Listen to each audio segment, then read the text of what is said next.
Back to our top story, the resignation of Andre de Ruyter, the Eskom CEO, still going to be in his position for the next few months, up until March. Well, let's get the views then of SAFTU General Secretary Zwelinzima Vavi joining us this morning, the South African Federation of Trade Unions. Always been very vocal, of course, haven't you, Mr. Vavi, on Eskom and load shedding and blackouts and all the associated problems. So good morning to you. What's your view on Andre de Ruyter stepping down? Good morning, Gav. Good morning to everybody watching your program today. Obviously, we are quite excited. We're happy and to see he's back. And we have been making a call for many years now, or since the load shedding started to escalate beyond the previous records. And when he took over in 2019, and we've been holding demonstrations that you have covered at the headquarters of the Eskom Megawatt every Wednesday night. We've been sacrificing our precious time with the family to highlight the fact that load shedding is destroying the economy of South Africa, is disrupting the lives of ordinary people, is exposing us to the danger of criminality that intensify as the criminals now have the schedule of which suburb and which location and rural area is going to be hit by load shedding over which period. So they become active at that time. They rape, they dispossess people's furniture, and they take their cars, and they kill and maim children and old and elderly people. We've been complaining that we've lost 2 million jobs in 2020. We're not able to recover that. And we know that the main reason for that was because of the lockdown regulations as a result of the response to the coronavirus pandemic. But the combination of a load shedding and the lockdowns was just a devastation in the economy. We are now trapped. And we know we're not blaming this only on Eskom load shedding.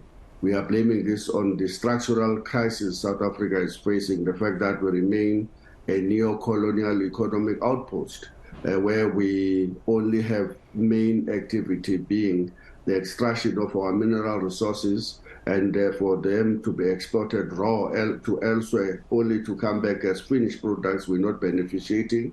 We're not building secondary industry. We were in the marches on the 24th of August, raising this issue of Eskom and demanding that the Eskom management as a whole must go.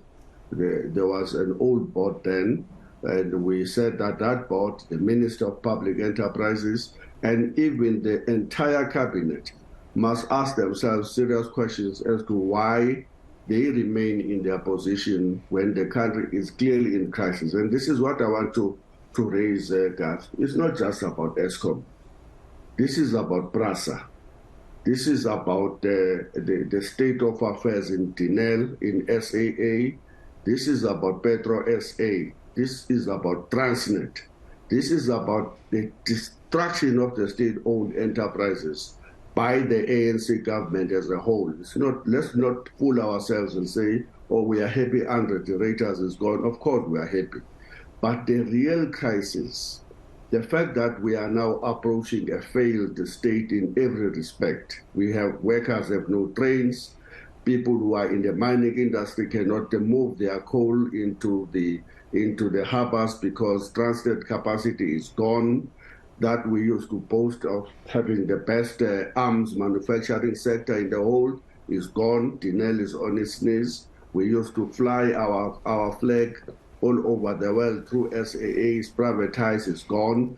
That's the state of affairs. If Mr. Vavi, let me ask you this, because I think you're making a point that many people will agree with you. There's a much bigger problem than just the Eskom CEO stepping down. I want to ask you a question I asked to NUM. I asked this to NUM earlier this morning as well. You've named a number of the parastatals, state-owned enterprises, etc. And while the CEO of Eskom is on his way out as well, a lot of these problems, would you agree the buck actually stops with Pravin Gordhan? And the president, and the ANC as a whole. And I don't want to factionalize this, and I know that they choose to say, no, it was Mbeki who failed to invest in the new generation of capacity and embark on intensified renewal program way back, blah, blah, blah, is correct. It's equally correct that the ravages of the presidency of Jacob Zuma are partly to blame as well. The fact that they would have removed capable CEOs, board members, and replaced them with the Gupta stooges, you have to blame that. Equally, you have to blame the current president, that he was there deployed to be the chairperson of the crisis committee at Eskom, and the war room, it was called, and nothing have happened. Things have gone worse. Is it not time for the leadership that is gathering in Nazareth tomorrow to ask ourselves, what are we here for? Who benefit from our rule when unemployment amongst the young people have now reached 70% for those who are aged between 15 Before I let you go, Mr. 24. Vavi, because I'm sure that's going to be one of the big talking points, and I'm sure we'll probably speak to you during the ANC elective conference as well. I want to just come back before I say goodbye to Eskom.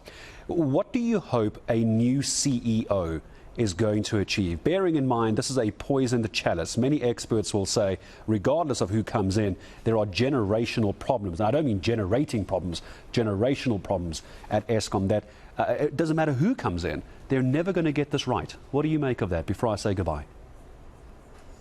In my view, and the view of the Federation, SAFTU, and the working class formations, they are the things that must be done immediately. The first thing, the contracts that have been signed with the independent power producers that are milking this country dry must be renegotiated, and most importantly, they must be ended. South Africa must get out of those very costly contracts that guarantees profit for these guys for the next 40 years without any benefit for South Africa.